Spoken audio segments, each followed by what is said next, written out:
Star Trek: Strange New Worlds has managed to walk the fine line between nostalgic homage and bold reinvention, but its Season 3 finale may have accidentally stepped into a continuity paradox.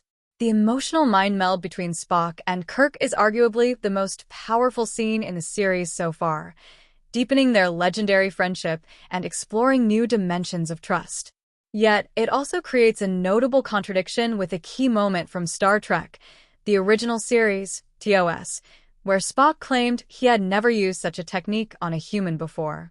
In the episode Shuttle to Kanfori, Spock uses a Vulcan mind meld to teach Captain Batel pain management, and later, in the finale, he connects his mind to Kirk's across two ships to synchronize a dangerous orbital maneuver.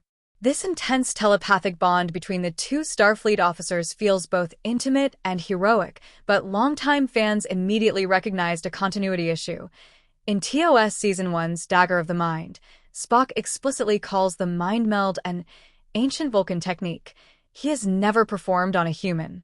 Interestingly, the mind meld wasn't even part of Star Trek's original science fiction toolkit. It was invented by Gene Roddenberry and writer Shimon Winselberg as a workaround for network censors who banned depictions of hypnotism. What began as a creative loophole soon became a defining part of Vulcan culture, a ritual of trust, empathy, and shared consciousness. Leonard Nimoy, who originated Spock, even shaped the gesture and tone of the mind meld scenes, ensuring it felt sacred and deeply personal. However, Star Trek's canon has never been airtight. Even in TOS, inconsistencies were common due to different writers, shifting production goals, and evolving sci-fi ideas. Episodes often contradicted one another on basic facts, like the timeline of the Federation or Vulcan biology. In this light, Strange New Worlds' error isn't so much a mistake as a continuation of Star Trek's long tradition of interpretive storytelling.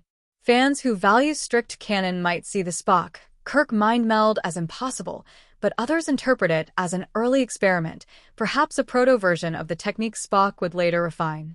After all, TOS itself referred to various Vulcan mind techniques, not just one. What Strange New Worlds does is reimagine this psychic connection as something more emotional, a symbol of the deep understanding that defines their friendship across generations. In the end, this continuity error only reinforces Star Trek's greatest strength, its willingness to evolve. Whether it's explaining Klingon appearances or redefining Vulcan rituals, the franchise thrives on reinterpretation. The bond between Kirk and Spock remains one of sci-fi's most enduring relationships, and if a single moment slightly bends canon in favor of storytelling depth, that feels like a very human and very Star Trek choice.